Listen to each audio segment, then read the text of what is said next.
Hi guys, Coach Sue's here for you today again, and very interesting topic. Let's talk about the difference between low carb and low fat diets.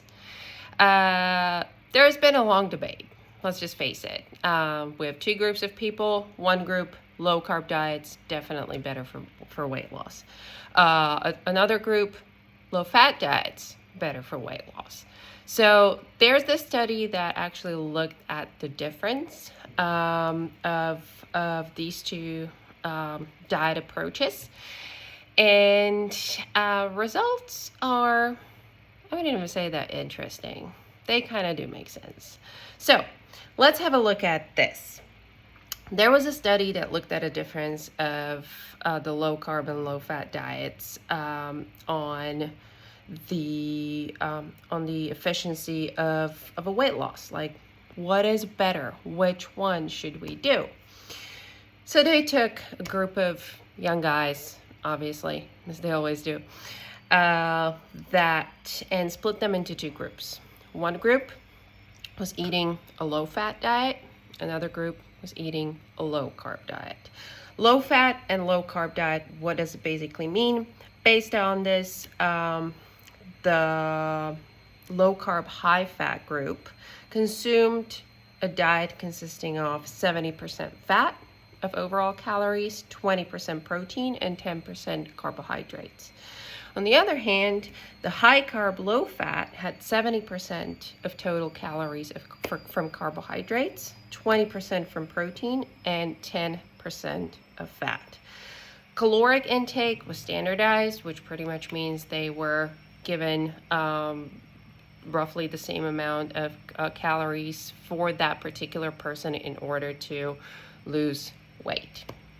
They were given an exercise program, so they were a part of a 3-week training camp, and they were all doing the same type of exercise, and then 12 weeks of living conditions. So this is pretty much like a 15-week study or 15-week long process. Interestingly, or how they pretty much figured out, or how were they measuring the progress.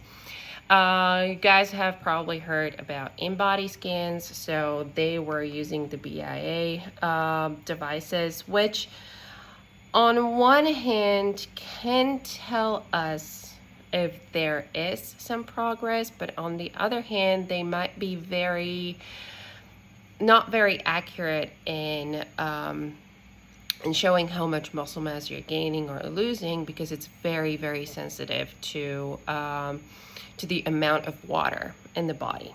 Okay, but regardless of that, here's the thing that they found: muscle hypertrophy was one of the things that they kept track of.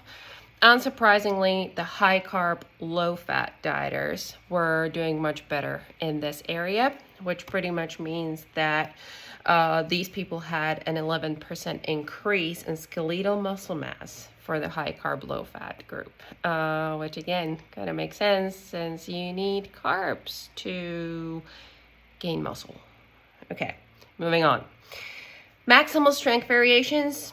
In this case, same thing. High carb, low fat diet was doing a little bit better.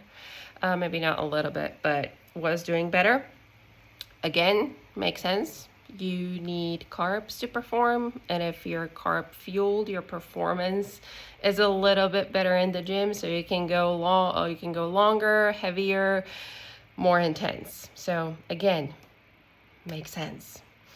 Another one was body circumferences, meaning around probably your waist area. Here, the differences were kind of even. Both low fat and low carb diets were very, very similar effects, which pretty much means that you can lose weight with low fat diets and low carb diets pretty much the same. What does this mean? So the findings pretty much mean that, hey, you can lose the weight with both, right? Like, pick what you like. If you like a higher carb diet and you are in a caloric deficit, you're going to lose weight. On the other hand, If you like to eat a higher fat diet and lower carb diet, pick that one as long as you can adhere to it and you will lose weight. As a nutrition coach, I would probably recommend a more balanced approach because, and here's one reason, if you're also someone who is after performance or whose performance is one of the criteria, like you don't want to get weaker, you don't want to get slower, higher carb, lower fat approach might be a little bit better for you. One thing, it's easier to build muscle if you're eating carbs. Another thing, you can go harder, faster, and you can remain stronger if you're fueling your workouts, even if in a deficit.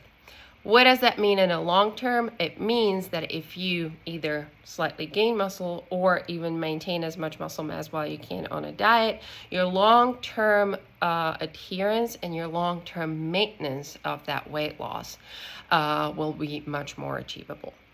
So, do you have to do one or the other? No. Pick one, again, that you prefer. Pick one that you can adhere to. Again, if your goal is not just weight loss, right? Not just weight loss, but also some muscle building, some body composition changes, I would suggest do the higher carb approach. But again, you'll see results with higher fat as well. If you guys have any questions, pop them in the comments and let me know, and I'll speak to you soon.